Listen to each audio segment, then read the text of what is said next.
We are back live. So we were talking to Miss Brunson here. She is a aspiring bowler, professional bowler, teaching us about the game of bowling. And I think I'm about to ask you some questions because a lot of the sports that I'll call them non-traditional sports, a lot of the sports that I've encountered when it comes to tournaments and things that you have to travel, that's a lot of times that's a hindrance to people. I won't just say black people because it could be anyone, but a hindrance to people to be able to put our best people in those particular sports, especially some of the Olympic sports. I always talk about one of my fraternity brothers, Gabe Carmichael, had 3 daughters who were all world-class judoists, okay? And because of the amount of money that it costs to get 3 children to enough tournaments internationally and in tournaments to be able to get the points that you get. The way that judo worked is you get more points if you go to international tournaments as opposed to staying local. And a person could go finish 10th place, but because they were in Japan, they get more points than somebody finishing in first place in a tournament in the East Coast of the United States, right? So when you add up all those points and you get to see who's going to the Olympics or going to join the Olympic team, the best people weren't actually being able to compete because they didn't have the money and the sponsorship to be able to get to those tournaments to be able to get the points. So that was what I saw as a hindrance to the sport as far as Americans and particularly black Americans in that particular sport being able to get to enough tournaments to be able to get the points to be able to represent the country. So we go to the Olympics and we lose because we put in the people with the most money on the field and not the people that are the best. Right. And that's the problem. So do you find, how does the tournament system work? Is it just pure score? Doesn't matter. Are you bowling against the other bowlers? Or are you bowling against the score? Okay. So there's different levels or different types of tournaments out there. On a professional level, it's what you bowl is what you get. That's your score. Mm-hmm.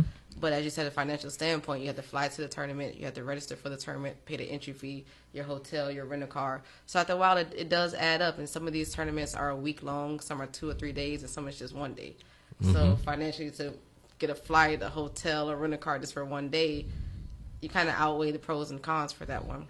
Local tournaments, you can just drive up to the tournament, but there are people out there who compete against each other, and you're trying to be the top scorer. So no matter what you want to be, you want to have the top score. Right. There's different structures such as teams, doubles, trios, individual, and it depends on what format of tournament you're going to participate in. Where you have to work as a team with you and 3 other people or 4 other people to try and just win it all and put your best out there. So do you does your score, is there like a ranking for amateurs?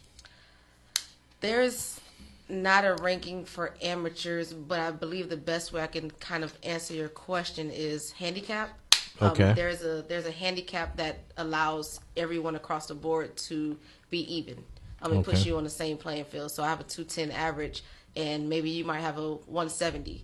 Right. If we sit there and bowl against each other all the time, statistically, I'll probably score higher than you every time, and I'll win. Right. But to put us on the same playing field, they'll give you about 50 pins to your score, so that you're even with my score every time. So it'll average out for us to bowl and be on the same level. Okay. And that happens. So you get a handicap based on the tournament you're in? Yes. Okay. Each tournament has a different handicap. So you don't. So do you get handicaps in certain tournaments? It depends. Okay, depends on who you're bowling against. High. Okay, right. Sometimes I don't receive any sticks. Sometimes I don't receive any pins. You said sticks. You can call it. Hey, we are here to learn the vernacular.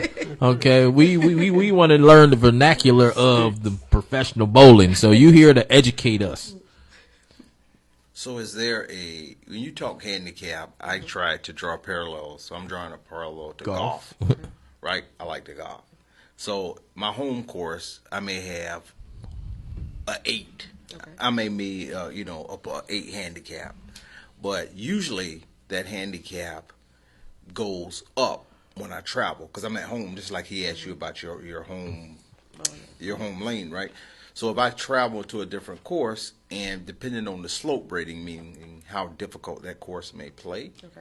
I may go from an 8 to a 12.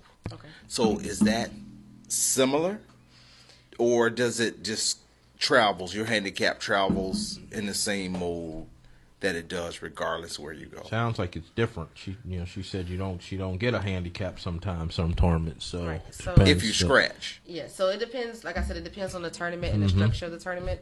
Most times, the handicap the average that you have is set for the whole year.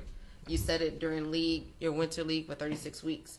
Some tournaments are 90% of 220, some are 80 of 230, and some are just scratch. So the format of the tournament varies depending on who's throwing the tournament and where you are. But no matter what, your average will be the same for the whole year. Okay.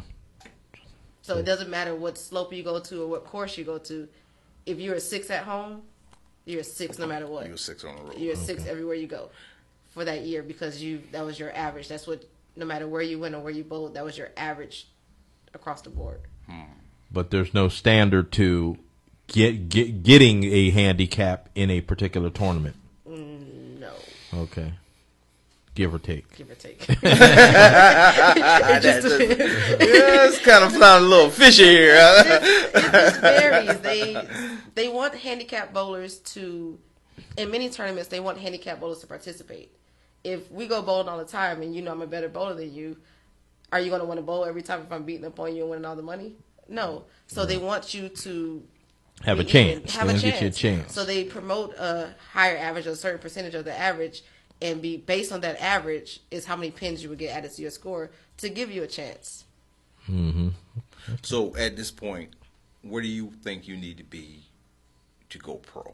To go pro, I believe that if I'm a 220, I believe that's okay. But I also believe it's more than just the average.